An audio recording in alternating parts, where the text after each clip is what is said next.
De sa fenêtre, Chris voit les vendeurs de tabac, de brochettes, les mécanos, le centre commercial et les scooters dont les moteurs vrombissent.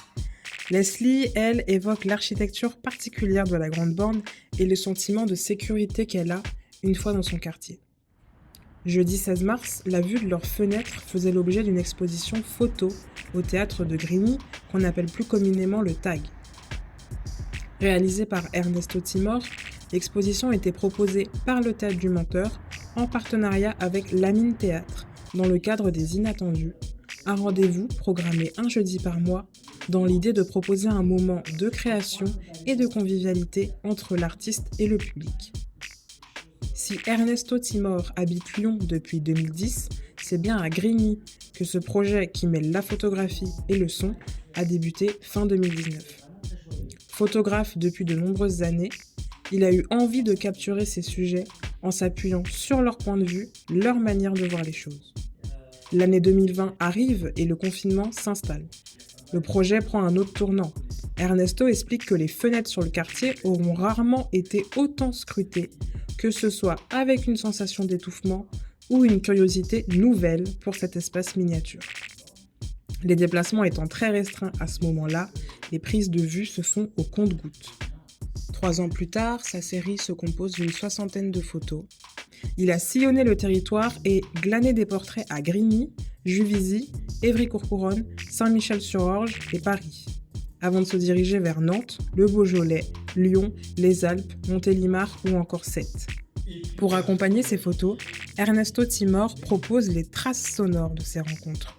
Il estime que la conversation sur la vue interroge les habitudes de vie, les déménagements successifs et glisse plus généralement vers le rapport au monde.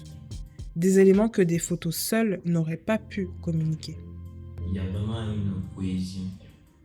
C'est ça que j'aime bien, ça déborde un peu du sujet. Évidemment, l'idée de la parole, c'est pas que les gens sous-titrent ce qu'on voit déjà, ça n'aurait pas un gros intérêt. Et ils parlent de ce que ça leur évoque, très souvent. Donc ça leur fait penser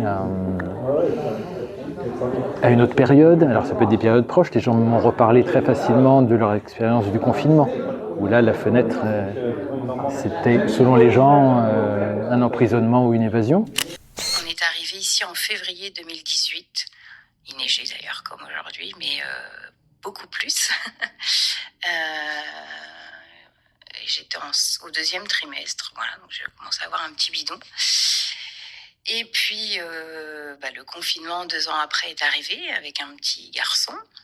Et ça a été notre espace de liberté, en fait, la fenêtre, le balcon.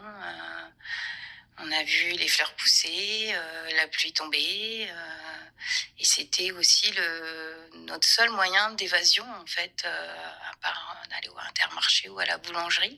Les gens parlent facilement de moments importants de leur vie qui ont été associés à des vues. Je crois que c'était une vue phénoménale qu'ils ont perdue. Il y a cette vieille dame qui tourne le dos à sa fenêtre, elle. C'est un des rares cas comme ça. C'est pas intéressant ce qu'elle a maintenant à sa fenêtre. Elle a vu la mer par la fenêtre pendant des années. Elle a perdu cet appart. Voilà, elle a dit on m'a volé la mer. et là, il y a juste, là, c'est la magie du hasard. Il y a un coup de Mistral qui fait que le rideau de chez elle bouge comme une voile de bateau. Donc ça fait pour moi une évocation de la mer qui est bien suffisante. Et la mer, elle est juste dans sa parole. Elle raconte qu'elle elle regarde jamais. Elle aime bien vivre dans le noir et avec son casque sur les oreilles. Et c'est pour ça que c'est aussi une interview qu'on a avec sa musique en même temps. Donc j'essaie aussi d'être ouvert à ce truc-là. Elle, je ne l'ai pas forcée à faire semblant de regarder par sa fenêtre et oh comme c'est joli. De la même manière que les gens pour qui la fenêtre de chez eux, c'est pas là que c'est important ou c'est pas là qu'on peut aller parce que c'est compliqué. Il y a des jeunes de Grigny justement, celui qui est sur le flyer avec sa couronne par exemple. Lui, il est dans le local de la sauce où il passe un peu ses journées à la treille. Et dans sa famille, non, c'est pas là où il avait envie d'aller. C'est là où il se sent bien, par contre, sa famille, c'est un peu cette sauce. Et la fille qui est dans le bus, elle traverse la Grande Borne matin et soir en bus, et c'est à la limite de hors-sujet par rapport au sens strict d'une fenêtre, mais c'est la vraie fenêtre par laquelle elle a son plaisir contemplatif quotidien et elle avait tout à me raconter là-dedans. Donc on a voyagé en bus pendant 2 heures, on a fait des allers-retours dans la grande borne jusqu'à avoir la bonne image, quoi. À la question « Et vous, quel est votre rapport à la fenêtre ?» Ernesto Timor répond en parlant de son enfance de garçon solitaire, qui par ennui est resté longtemps près de la fenêtre, à s'émerveiller du monde extérieur et notamment des travaux de son quartier de Villejuif dans le Val-de-Marne. Le prochain rendez-vous des Inattendus aura lieu le jeudi 13 avril à 19h30.